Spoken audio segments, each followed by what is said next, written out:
একবার তার দুই বেয়াই এর সাথে এক জায়গায় আবার পাল পথের ধারে দক্ষিণমুখ হয়ে সে প্রস্রাব করতে বসলে এক বেয়াই বললেন, আরে আপনি কি, আপনি জানেন না সামনের দক্ষিণমুখ প্রস্রাব করতে নেই, শাস্ত্রে নিষেধ আছে যে। অপর বেয়াই বলে, শুছি উত্তর মুখ হয়েও মনের কাজটি করতে হবে না। গো বলে, ওসব পিতলকদের বচন, আমি গাইয়া মুখ সূক্ষ্ম মানুষ, ও বাচবিচার আমি না করি, সব সঠিক প্রস্রাব করি। গোপালের মুখের কথা বলে বেয়াইদের আর কথা নেই। গোপাল পার্টি পেটবার যন্ত্রণায় সমস্যা সমাধান। সে একথা সমাধান যন্ত্রণায় অস্থির হওয়া সে রাজসভায় শুয়ে পড়তে বলতে, দোহাই মা কালী, আমার পেটের যন্ত্রণা কমিয়ে দেয় মা, এ যন্ত্রণা আর সহ্য করতে না। মা গো, আমার যন্ত্রণা ভালো করে না, আমি 7 দিনের মধ্যে তোমার কাছে জোড়া পাঠা বলি দেব। কিছুক্ষণ পরে গোপালের যন্ত্রণার সম্ভোল, সে শব্দ এমন একটা কল যন্ত্রণা দেওয়া পেটের জন্যে একমাত্র যে।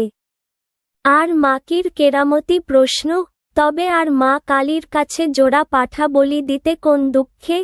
গোপাল দিব্যি খোশ মেজাজে গল্প শুনতে, কিন্তু আবার কিছুক্ষণ পরে যন্ত্রণা শুরু করা। গোপাল কাটা পাগলের মতোই দাপাতে দাপাতে বলতে, ওমা, মা কালী, আমি কি আর তোমায় জোড়াঠা দিতাম না? আমি তো উপহাস করছি, এত বোঝ মা। উপহাস বোঝ না, একবার গোপাল পাড়ার এক দোকান থেকে বাকি আছে, অনেক দিন গেল সে শোধ করছে না। তখন মুদিগে রে মহারাজ কৃষ্ণচন্দ্রের কাছে আর্জিল 5 টাকা দেনা ছিল। 7 অনুরোধ মুদি মহারাজের কাছে নালিশে। গোপালরাজ তলব পেয়ে রাজসভায় গিয়ে বলতে, 7 টাকা নয় হুজুর, 5 টাকা দেনা, আমি ভালো করে আস্তে শোধ করব, দয়া করে কিস্তি বন্দি করার হুকুম দিন। মহারাজের আপত্তি ছিল না, কিন্তু গোল বাঁধল দেনার নিয়ে।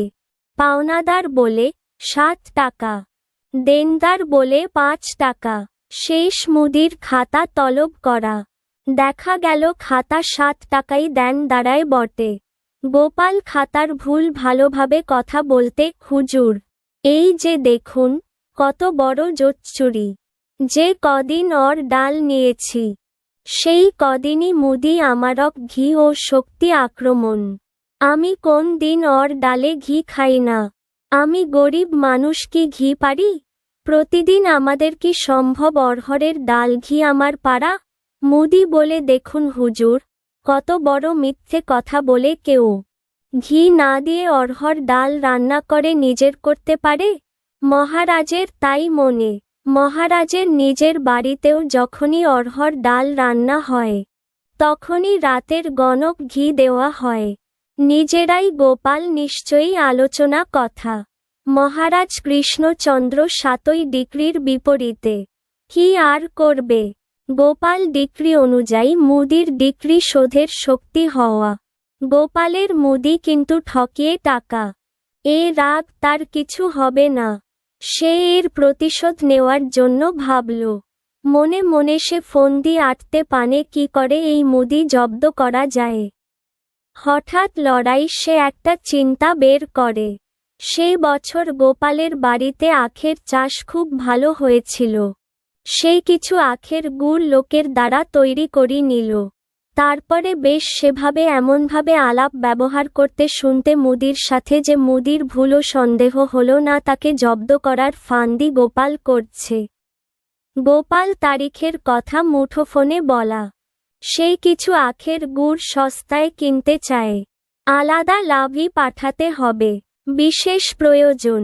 দামের কথা প্রচার মুদি কিছু গুড় কিনতে চাই।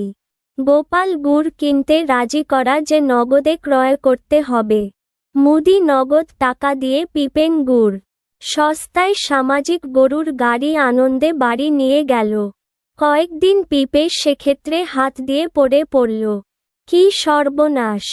খুঁটিয়ে খুঁটিয়ে খুঁটিয়ে দেখতে আসে, কিন্তু তার তলায় সবই বালি মেশানো সুরকির দানা।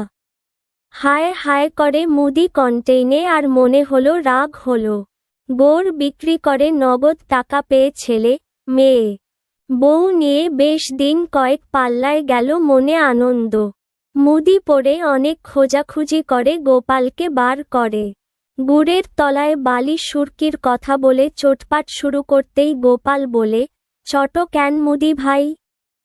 ঘি ছাড়া অরহর ডাল বেচন যায় না। আর আমি বালি সুরকি ছাড়া সরেস দানা গুড় বেচুম কেমনে? এই বলে হেসে গড পড়ল মাটিতে।